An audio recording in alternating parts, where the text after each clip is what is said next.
It's great to finally meet you. I'm Carl. I'm Yeah. Matisse. You're the CEO of the LATITUDE-IO, correct? So Yes, that's um, correct. so in terms of introduction, like who are you basically? Hmm.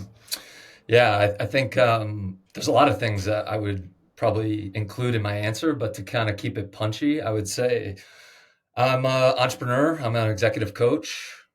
I'm a husband, father of, or not father, but certainly a parent to four furry friends. I got two dogs and two cats. Um, I'm super adventurous. I love the outdoors. Kind of love the active lifestyle and kind of keeping busy. But yeah, at the moment, not only have I sort of started this new company, The Latitude, which is executive coaching for sort of the next generation of leaders, including entrepreneurs, but not only entrepreneurs. And alongside The Latitude, or within The Latitude, I've launched a new podcast called Quiet Leaders, which is really telling the stories of the unsung heroes sort of in every corner of society, who don't typically get the limelight. So that's a new project that I'm super excited about, but it's one of the many things that one of the many plates that I'm spinning at the moment. So in terms of background, where are you from? What did you like growing up in school, or just what were your like general interests in life? Yeah, so I actually grew up in Woodbury, which I don't know if you guys are local. Are you day students then? You are, okay. Yeah, I'm a day I'm So student. no, I'm from Canada, so he's from I'm just originally from uh, Brooklyn, but now I'm living in Washington. cool. Yeah, so almost certainly you've driven through Woodbury, on the way to other schools for sports and whatnot. So it's basically the next town over, 10 minutes away. Um, I grew up and spent the better part of my entire life until college in the kind of Connecticut area, with Woodbury being the home base. Went to school at St. Margaret's McTurnan, which is a school in Waterbury. Um, Kind of from a young age, I was always really interested in like adventure and the outdoors, loving any chance I could get to sort of spend time like in the woods, or skiing or mountain biking or rock climbing, or go karting. That was something I did as a kid growing up. So I always just loved exploring and sort of stepping outside of the box as a kid. And I think my earliest interests, I would say my first interest in a way was actually go karting. So that's racing cars, or little go karts, like a couple inches off the ground. And I used to do that with my dad on Sundays, and have this like amazing experience racing, which was like a way that, or it was a, a sport that was very good to me in so many ways. It taught me a ton of lessons, and it certainly bolstered my confidence, because I ended up having just so many amazing races and so many great experiences with my dad. So it was really terrific. Um, Following St. Margaret's, I went to the gunnery. So I started as a boarding student for 2 years. And then in my junior year, I transitioned to a day student. Essentially, as soon as I got my driver's license, I realized that I could actually drive home and sleep in a bigger bed than whatever might be in the dorm, and did that for a couple of years too. So I graduated gunnery in 2006. I When I was there, it was, I think, a little bit more traditional than it is now in terms of the kind of the prep school way, if so to speak, which was great. Like I think it's a very unique school, and one that I've defined as being a bit of a utopia in a lot of ways.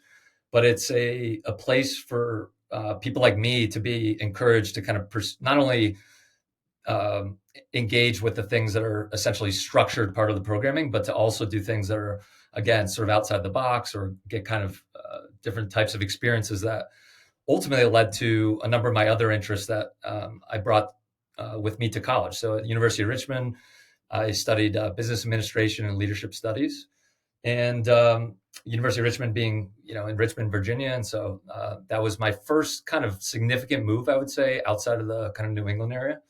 And it was amazing. It was just like an incredible experience, and um, I got sort of very My education was terrific. The social elements were terrific. My experience altogether, including studying abroad in Italy and all that, was really amazing. And I was able to do there what I really wanted to do when I left the gunnery, which was not just study sort of a technical field, and in business you might consider to be somewhat technical. So I wanted that because I was interested in business, but I also wanted more of a liberal arts kind of approach to my education. And I was particularly interested in, history and leadership and economics and, literature and a bunch of other kind of subjects that I was able to integrate into my education at Richmond. So that's a little bit about kind of my education. And then beyond that, I kind of graduated and did what a lot of people were doing at the time, at least in my class at Richmond, which was made it to Wall Street. And I did that for about 5 years and decided I was ready to again step outside of the box, and put in my 2 weeks notice. Drove out to Los Angeles to become the CFO of my first startup, CFO and partner of my first startup. And the rest, in a way, is history. We could certainly dig into any of the details since, but that first company was one of really 3 companies that my partners and I were owning and running. And it wasn't without its challenges, but we ultimately sold to a public company and learned an enormous amount. And since that time, I've started and run and succeeded and failed in all different types of businesses in different industries. But the one I'm working on now, which I mentioned briefly there at the beginning, the Latitude, and now this podcast, Quiet Leaders, I think is the one that sort of takes all of those experiences and brings them all into one place where I feel like it's super aligned with the kind of work I want to do, and sort of paying it forward to the next generation of leaders and entrepreneurs and others that I can support in a way that I always wanted, basically, as an entrepreneur. So you're coming out of college looking to go obviously into the business world, right? And you found yourself at Wall Street. So how how did you how does one take the step out of a sort of like a structured world of where there's like a sort of like an obvious sort of um, hierarchy to the top, where you step out of that and you sort of go your own way and you take the risk as an entrepreneur. Like what is that experience like, and what what can you say about that? Yeah, it's a good question. This is something that has come up on some other podcasts and some other discussions I've had, because apparently um, I was somewhat public about what ended up happening and how I was thinking about it, in terms of like a letter I wrote to my parents, and how that kind of set the roadmap in a way for what I actually wanted while I was in investment banking. And so what I would say is I wanted to make it to Wall Street. That was a goal from Richmond, because again, lots of people were doing it. It seemed to be a good, high paying job, prestigious and what have you. But I don't know that I was ever especially passionate about the goings on of Wall Street. I just liked economics and finance, and I liked the dynamic kind of elements of that world. But I got lucky enough to land at a really big bank, Mitsubishi Financial Group. And I say lucky because in 2010, the world was still kind of recovering from the financial crisis. So the crisis of 2008, which bled into 2009, meant that a lot of banks were not particularly healthy. And so they were kind of cutting back on their business lines, their staff, their essentially everything they were doing. Whereas the bank I was part of was in growth mode, because they didn't get sucked into like the mortgage mess of 2008. And so the experience was great in so many respects. Most importantly, I would say the learning. Like I just learned an enormous amount that went from sort of an academic understanding of finance and economics and even in business and strategy and other things, to essentially deploying that knowledge and learning kind of real world applications for that knowledge on Wall Street. But I would say like 2 years in, so I'll first say this. Most people who sort of come out of undergrad and go to Wall Street work for 2 to 3 years typically as an analyst. And then they often go on to like get their MBA. They might go to a different part of the finance world, like private equity or hedge funds, venture capital. Those are kind of the normal routes that people take. But I wasn't especially attracted to any of those. I felt like my undergrad business education was really good, so I didn't really feel like I needed to like go from like art history or something like that and actually learn finance because I'd already learned it. And so I just felt like it wasn't an obvious next step for me.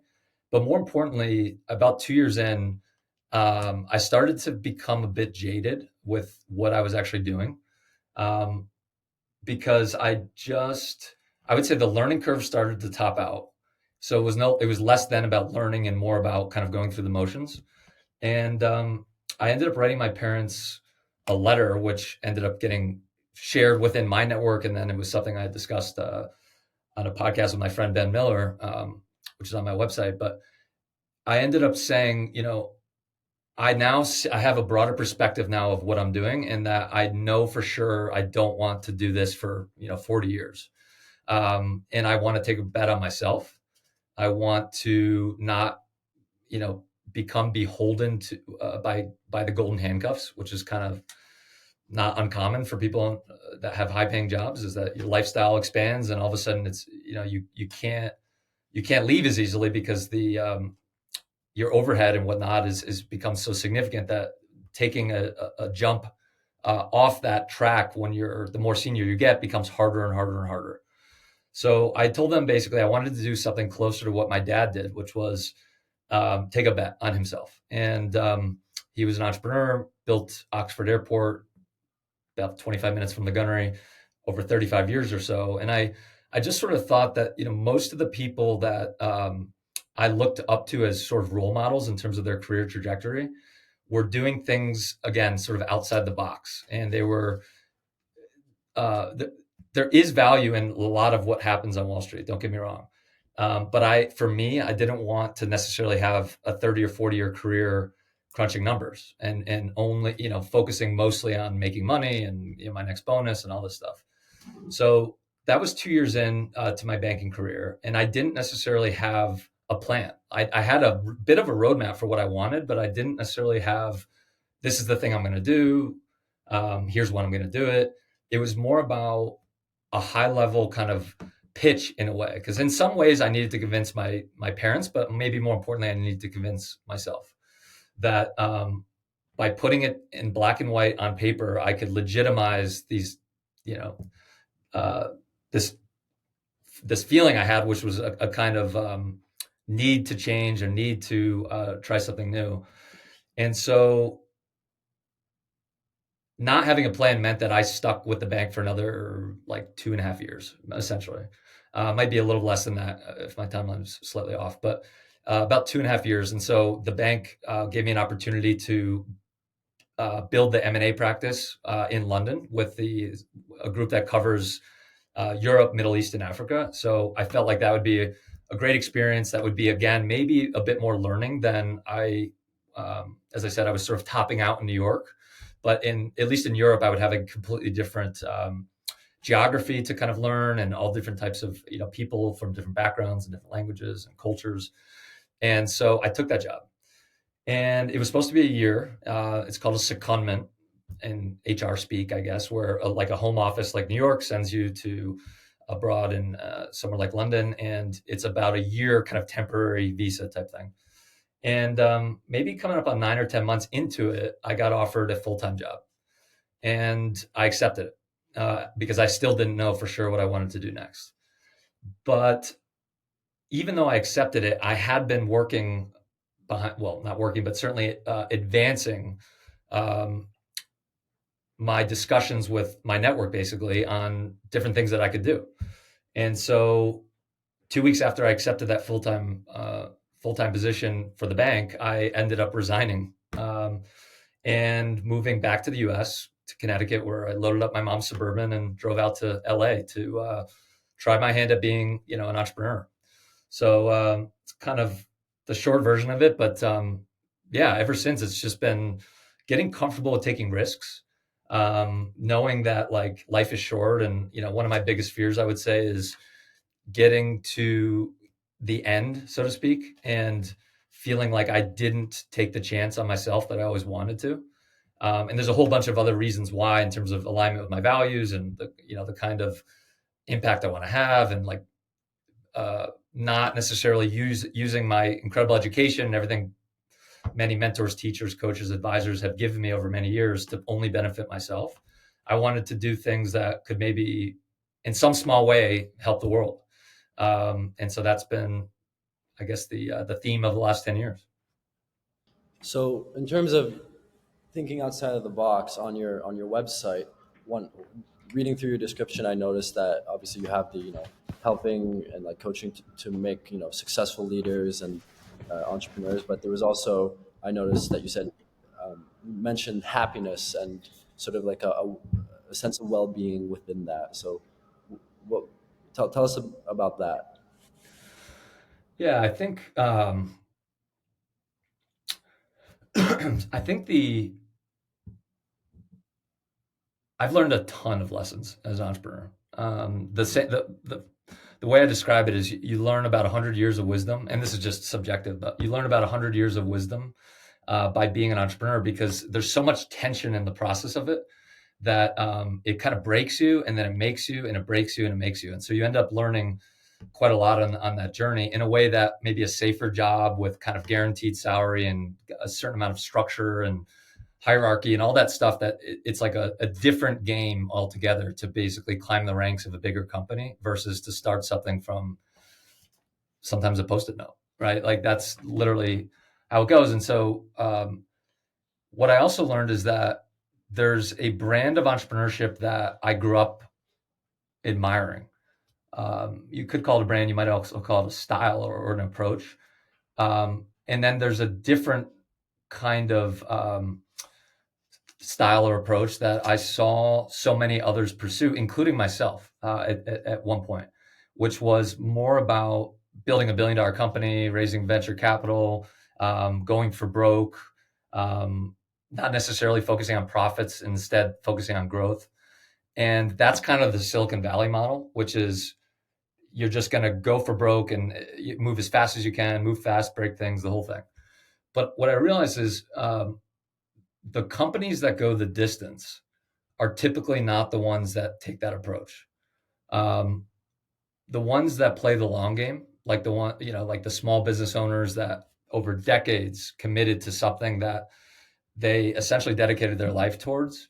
I felt like that model was not only more durable in terms of a career and value creation, and obviously making an impact in different ways, but it was healthier, I think, for the entrepreneur.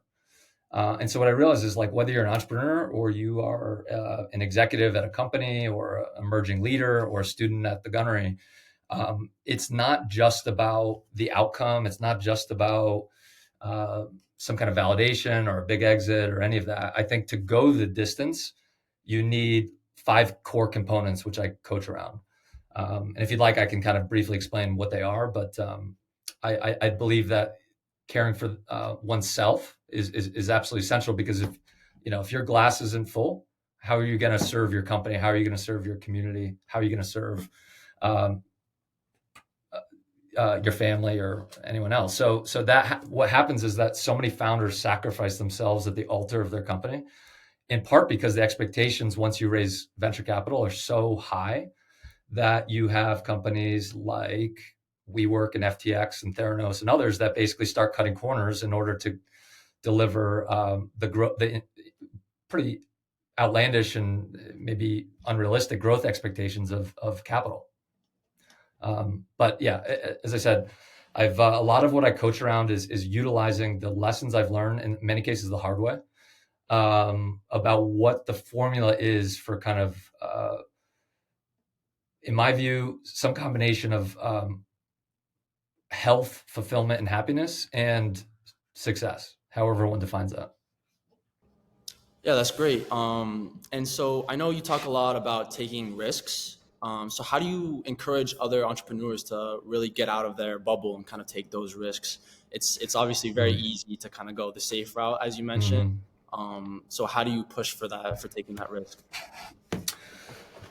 I like that question because there's, everyone's different. Everyone's appetite for risk is different. If someone's already an entrepreneur, there's a good chance they're already taking some amount of risk if they define themselves as an entrepreneur, because it's just embedded in the, I guess you could call it a job title. I think for people that are less comfortable with risk, maybe if they're working at a bigger company or a bigger organization, or maybe even a school or whatever it is, I think it doesn't have to be walk off a plank and that's the risk. Like you got to take a huge risk and bet the farm. I actually think, like, even in my case, when I joined that startup in LA, I had two jobs at once. That company, there were two companies that hired me under the same shared ownership, but one of them was making money. And so there was cash flow that could pay me. And the other one was a higher risk thing that was kind of like a moonshot in some way. Um, and so that I was calibrated. I think then I was even more risk averse than I am now. Almost, maybe that's obvious, but I didn't want to put all my eggs in one basket and then have that basket fall off the ledge or something. So I actually did hedge my bets in that way. And I also made sure that, like, when I left the company, I was on good terms. And like, if I ever really needed to go back or needed any of the people that I worked with there to kind of help me get to the next thing, like that would be, you don't want to burn bridges. But I think what I would say is that risks, like big risks, I think are usually a lot more sort of digestible when you start with little risks. So if someone might be considering an entrepreneurial path, or maybe even just like a career change, it doesn't have to be. I use entrepreneurship as a word that's in a way all encompassing for people that do things outside of the box. So there are plenty of people at the Gunnery, for example, or Frederick Gunn School, that are like in the administration, by way of example, where Peter Becker, as an example, renamed the school. Like that's a kind of entrepreneurship that's about changing the way things are in order to kind of take a risk and maybe do something new. And I believe that's a version of entrepreneurship. So what I would say is, like, starting with small risks in the personal domain might be a good way to start.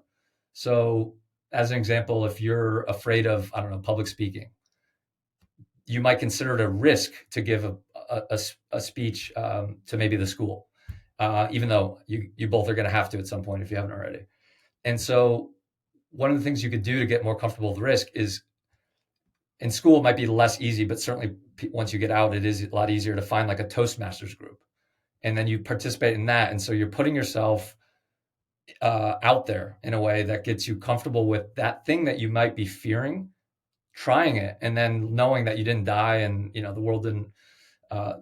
the world didn't collapse because you took a risk on, in some small way. And in fact, you grew from it. And so I think that would be, or trying a new sport, or trying the theater, or, talking to someone that you otherwise would kind of be too shy to talk to, or what have you. Those are all versions of like micro risks, I guess you could call it, that build that muscle, because risk taking in a way is a muscle. And if you don't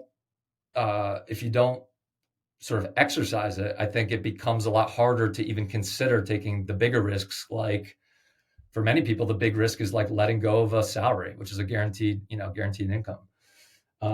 That's one thing. The second thing is, I don't think you have to walk off a plank to be an entrepreneur. I think you could start the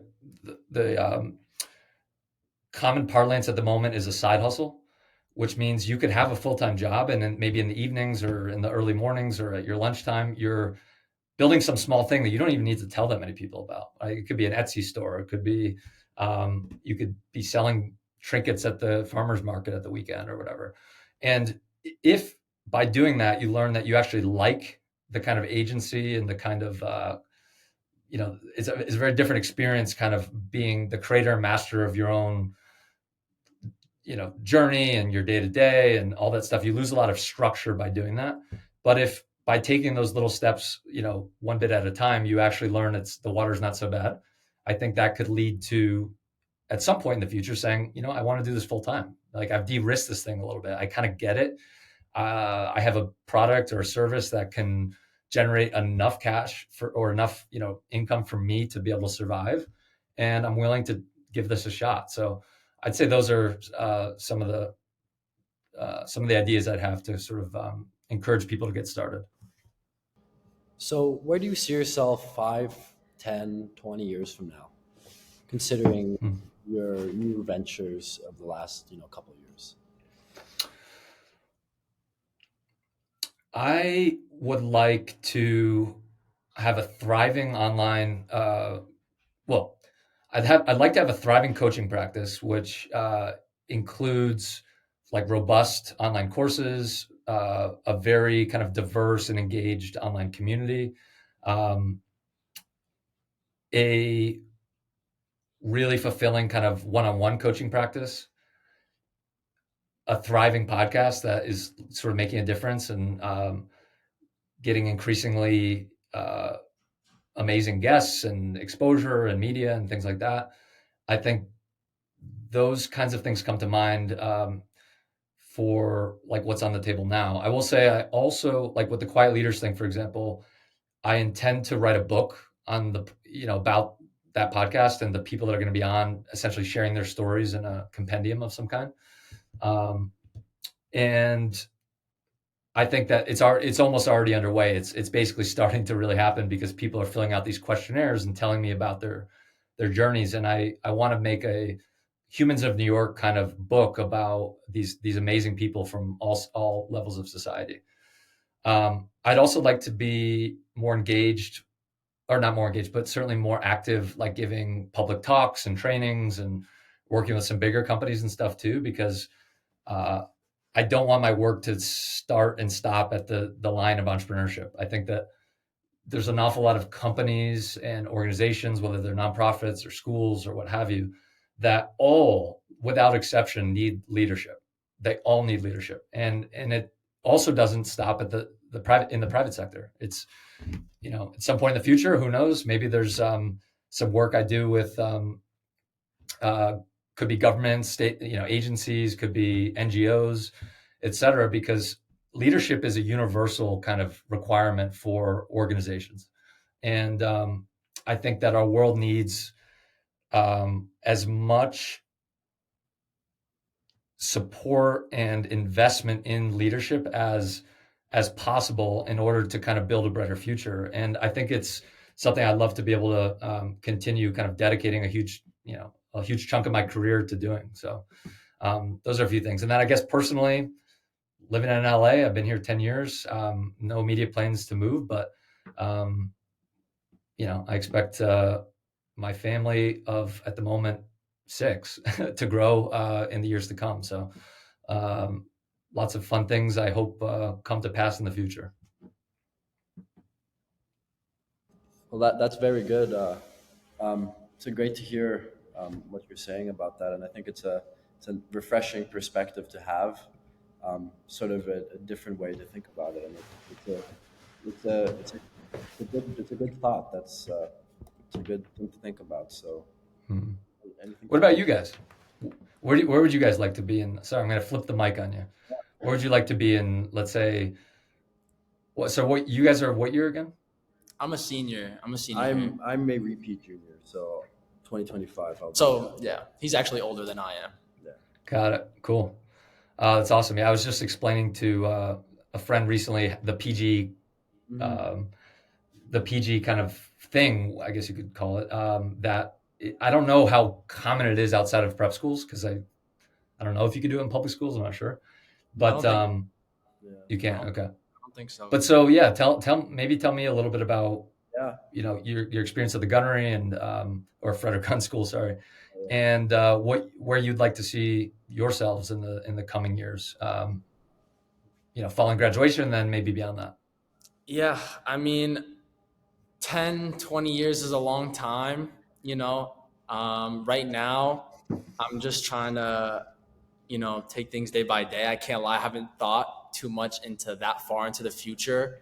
I think I'm just starting. I think what Gunn has done really well for me, because I've only been here since last year. And it's really changed my mindset. Definitely. I think I'm a lot more active. I'm a lot more participant. And there's a lot of things that I was doing before that now I'm doing. And it's taught me to really start thinking about my future a lot more and trying to take the steps towards that. Even if they're just small steps, slow steps.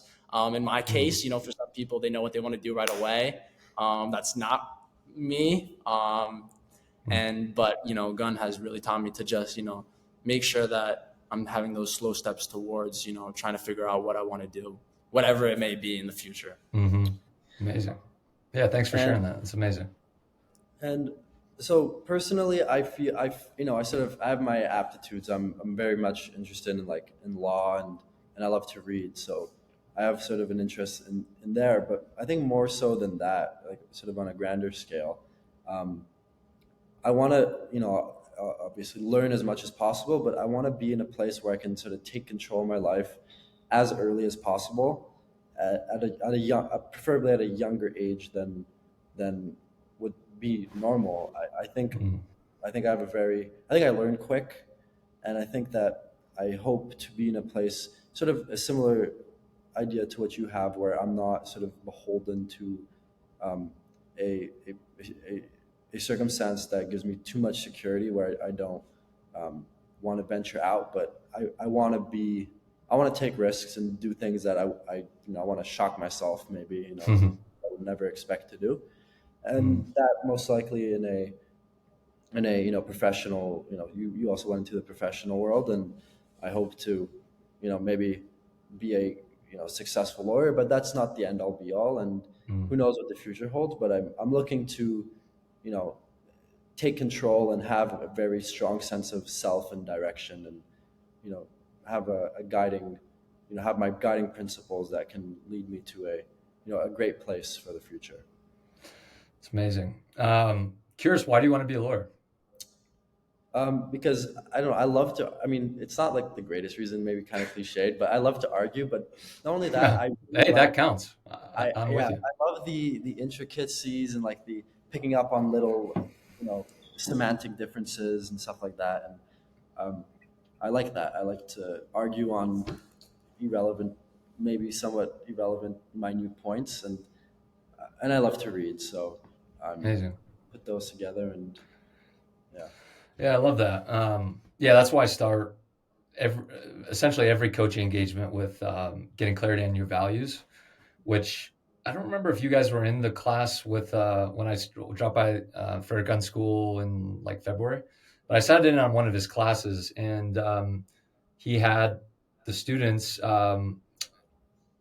work through defining what their values are, or maybe not super specifically, but certainly he was about to get into that, presumably in the class, the sessions to come. But I agree with that, because I think if you don't have the alignment on your values, and so I was asking you why you wanted to be a lawyer, because it's like many people might think they want something, but really it's not what they want, it's what other people want or what have you. But if your nature is that you love reading, you love semantics, you love the intellectual challenge of uh, something like law, like that's a really good foundation to build from, because then you'll have more endurance in the journey if it's harder than expected, or what have you. But provided you have this kind of alignment with your values, I think it's just so important. And it takes time, by the way. It takes time to figure what those values are, and they can shift.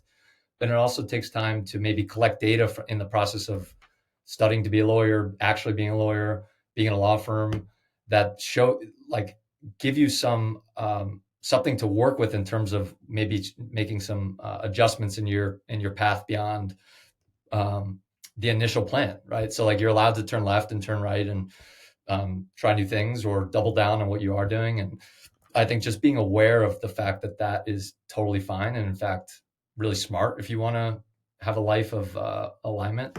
So yeah, just wanted to share that. And I actually wanted to ask you guys one question each, if you don't mind, which is, who are you guys like role models?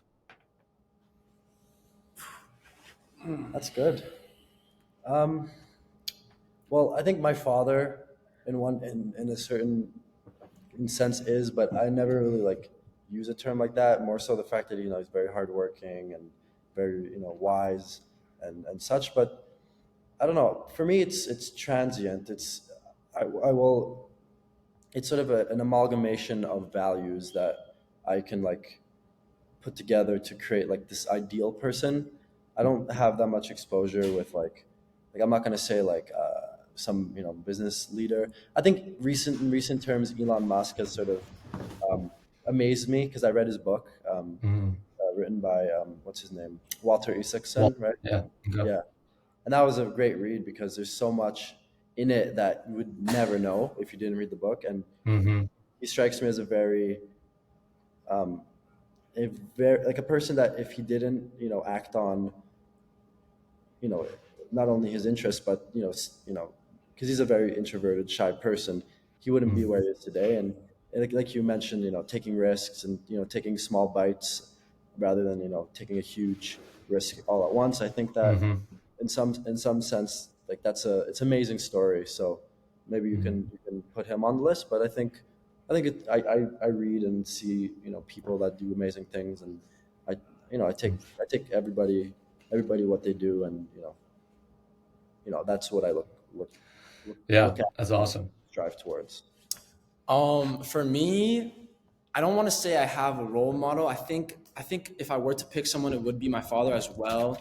But there's no person that I want to be like, oh, there's that person. I want to be just like them. Hmm. I look up to my father in a lot of ways, but I also try to learn from him. And I think he kind of recognizes that he is there just to teach me, and I'm there to recognize, maybe some mistakes that he's made along the way. Um, there's no quote unquote role model that I have other than him. I think he's someone that I'm very lucky to look up to. I don't think everyone is blessed with that, to have a caring father in their lives. And Mm. I'm very grateful for that. And he's definitely, if I were to say, this is something I've never really thought about. It's one of those No, it's questions that good. It's good. No, it's one off of the those cuff questions you is a always good know, way but to. you really get asked it, so you never Yeah. really think about it. Um, but if I would say that the person who's influenced my life the most and who I look at, for guidance in certain scenarios would be my father. Amazing. It's awesome. Yeah, I think. Yeah, I'm always interested in that because I think we're all built on the shoulders of giants, and no one gets anywhere really alone. I mean, there are some people, but like that's the reality is even the people that would say that that might be true for them are probably not fully understanding that even they too were built on the shoulders of giants.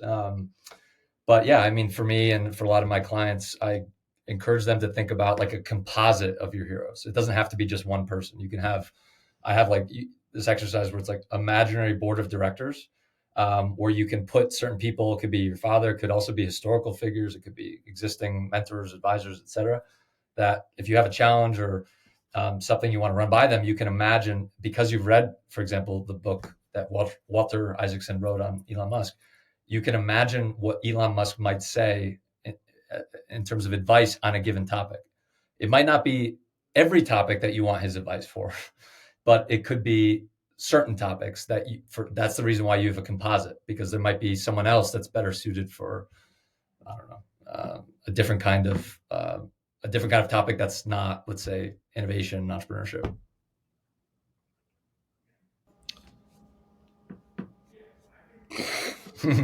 Yeah. So, well, thank you for your time. It's taking your time out of the day to allow us to interview you, and it was a great conversation. So we look forward to producing this podcast and uploading it, and we'll look out for your book too.